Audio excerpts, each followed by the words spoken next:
वैज्ञानिक श्री शिवराम सर को आमंत्रित करूंगा, कुछ बातें आपसे बताएंगे। धन्यवाद। एक बार जोरदार ताली बजाने के लिए।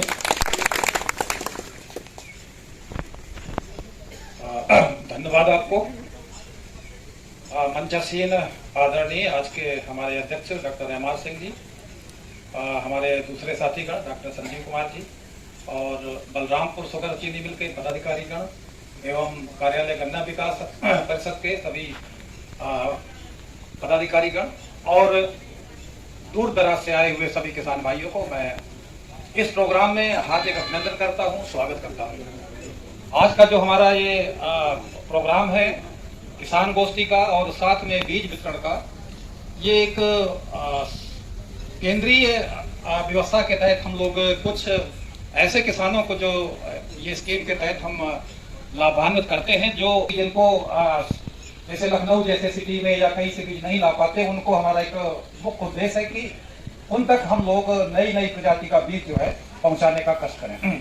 तो उसी के अंतर्गत आज ये हम स्कीम यहाँ गुलरिया बलरामपुर चीनी मिल के सहयोग से और यहाँ गन्ना विकास परिषद के सहयोग से हमने यहाँ आज आयोजित की। तो इस सब के लिए मैं बलरामपुर शुगर चीनी मिल का और गुलरिया का विकास परिषद का हार्दिक अभिनंदन करता हूं और धन्यवाद देता हूं कि जो उन्होंने हमको ये अवसर दिया कि हम लोग आपकी सेवा में यहाँ तत्पर हैं। और इस तरह की स्कीम अगर हमारे पास रहेंगी तो हम आगे भी आप लोगों का सहयोग करते रहेंगे और नई नई वैरायटी का कोशिश करेंगे कि जो नई वैरायटी का बीज है वही आपको हम प्रोवाइड करें।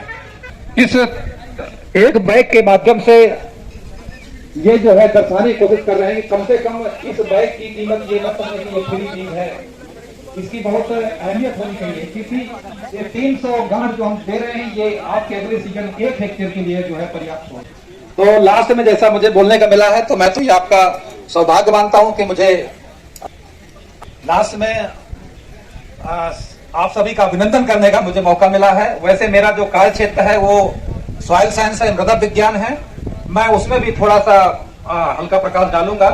जैसा कि आज ये जो विषय है किसान गोष्ठी का मृदा परीक्षण एवं लक्ष्य आधारित स्वस्थ गन्ना बीज का उत्पादन, तो इस गोष्ठी के माध्यम से हम थोड़ा आपको बताना चाहते हैं कि एक स्वस्थ गन्ना कैसे जो है हम उगा सकते हैं।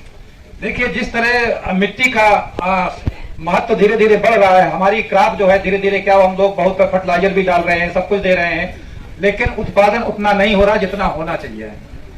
तो उसका सीधा सा अर्थ यह है कि आपकी जो मिट्टी है या मृदा है धीरे धीरे जो है कमजोर हो रही है, क्योंकि हम ज्यादातर जो है रासायनिक खादों पर आप जो है निर्भर हो गए हैं। हमारी जो गांव देहात की जो मूल जो है हमारा ट्रेडिशन था या मूल जो है नेचर था खेती करने का, कि उसमें हम गोबर की खाद डालते थे, सनई हरी खाद करते थे, या जो है हमारे जो फसल के अवशेष थे वो मिलाते थे, वो सब हम भूल कर सीधे सीधे यूरिया, डीएपी और एमओपी पर आधारित हो गए हैं। तो हर चीज की एक सीमा होती है, वो सीमा जो है लगता है कि अब धीरे धीरे खत्म हो रही है। हमारी जो भूमि है धीरे धीरे जो है वो उसकी शक्ति क्षीण हो रही है।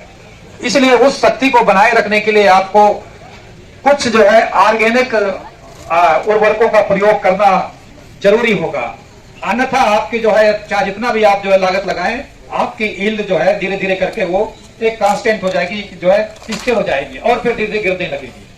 तो उसके लिए हम मिट्टी की जिस तरह से अपनी जांच कराते हैं, हम डॉक्टर के पास जाते हैं, तो आप डॉक्टर के पास तो नहीं जाएंगे, लेकिन ऐसे संस्थान है जैसे हमारा भारतीय गन्ना अनुसंधान संस्थान है और बहुत सारे स्टेट गवर्नमेंट है जहां पर आप मिट्टी की जांच जो है करवा सकते हैं।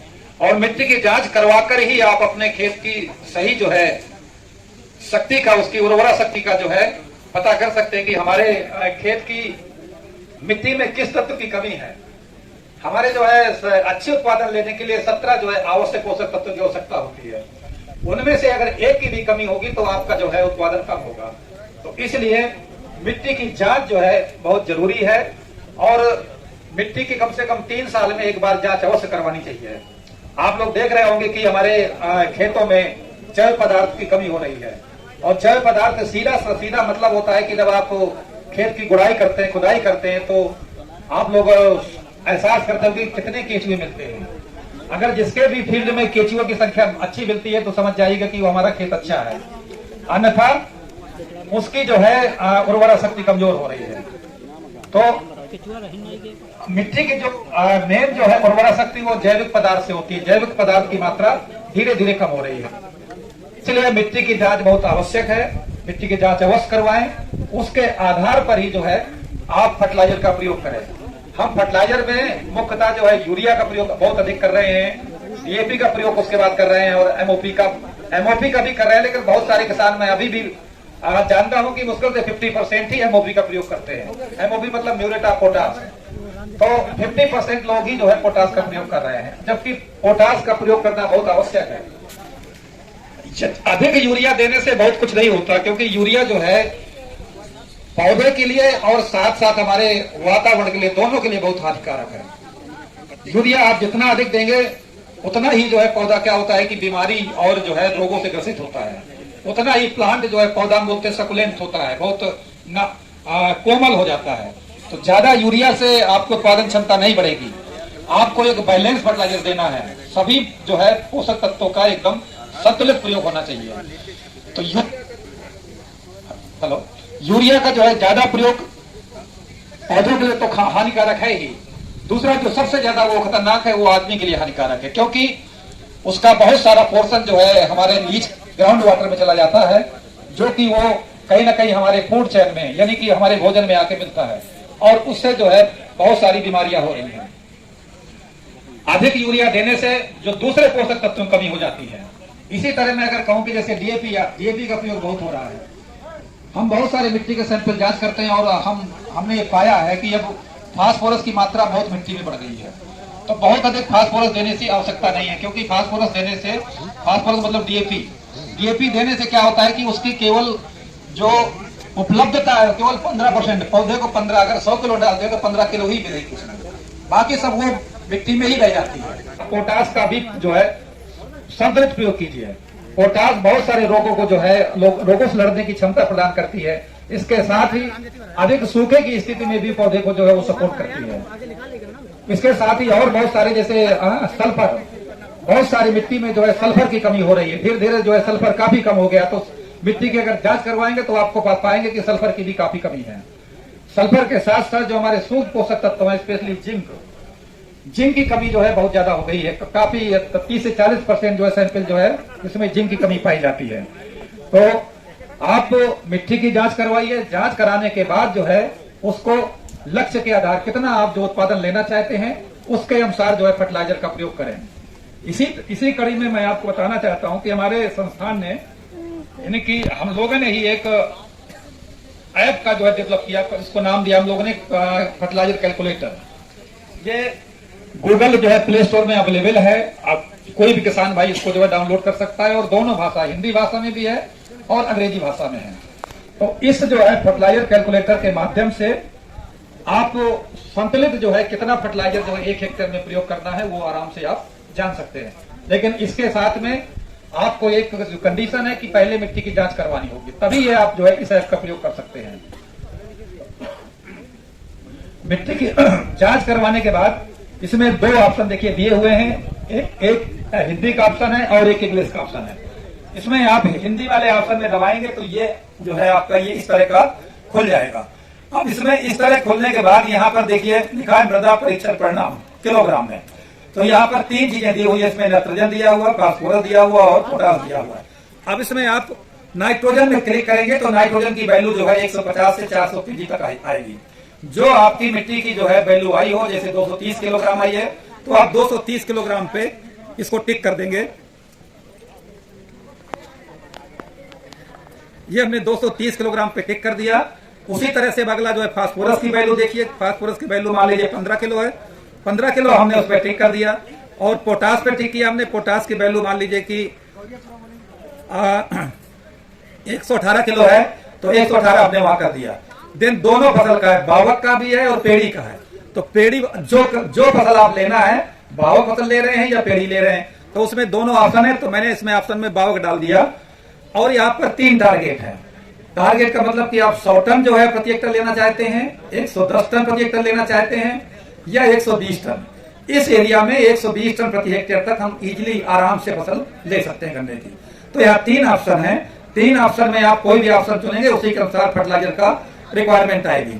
तो यहाँ पर मैंने 110 जो है टन मैंने इसमें सिलेक्ट किया। फिर तीसरा एक और ऑप्शन है FOIM, गोबर की खाद। गोबर की खाद डाल रहे हैं या प्रेसमट डाल रहे हैं तो उसमें भी टिप जो है 3 ऑप्शन है, एक 0 है, एक 5 है और एक 10 है। मान लो 10 टन डाल रहे हैं तो आप 10 टन को यहाँ क्लिक कर दीजिए। अब ये पूरा आपका हो गया और यहाँ पर फिर आकलन लिखा है, आकलन करेंगे तो ये आपका यूरिया की मात्रा कितनी है वो डालनी है, DAP की मात्रा और MOP की मात्रा, ये तीनों चीजें जो है आपको दिखाई देंगी।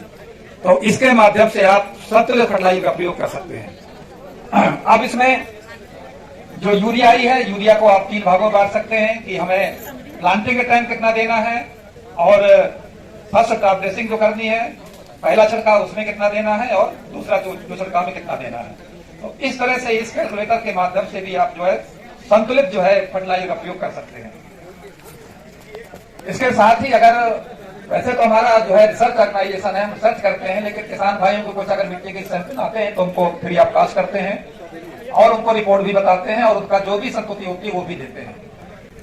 मैं सबसे पहले अपने किसान भाइयों का, जो आप लोग इस गोष्ठी में आए, सभी किसान भाइयों का हार्दिक अभिनंदन करता हूं और धन्यवाद देता हूं कि आप लोग यहां चल के आए और इस गोष्ठी को जो है संपन्न बनाया। उसके साथ ही मैं कार्यालय गन्ना विकास गुलेरिया का धन्यवाद देता हूं कि जो उन्होंने इतना प्रयास करके इस प्रोग्राम को सफल बनाने में पूरा अपना सहयोग किया।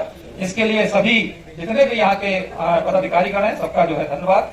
इसके साथ ही मैं बलरामपुर शुगर मिल का भी जो है तहे दिल से धन्यवाद करता हूं कि इन्होंने हमारी स्कीम को अपनी स्कीम समझ करके पूरा जो है बंदोबस्त किया, इसके लिए वो धन्यवाद के पात्र हैं। और बाकी जो भी इस प्रोग्राम में डायरेक्ट या इनडायरेक्ट इन्वॉल्व है, सभी को मेरी तरफ से धन्यवाद है, आपका अभिनंदन है। इसी के साथ मैं अपनी वाणी को विराम करता हूँ। जो भी छूट गया हो उसके लिए माफी चाहता हूँ। धन्यवाद।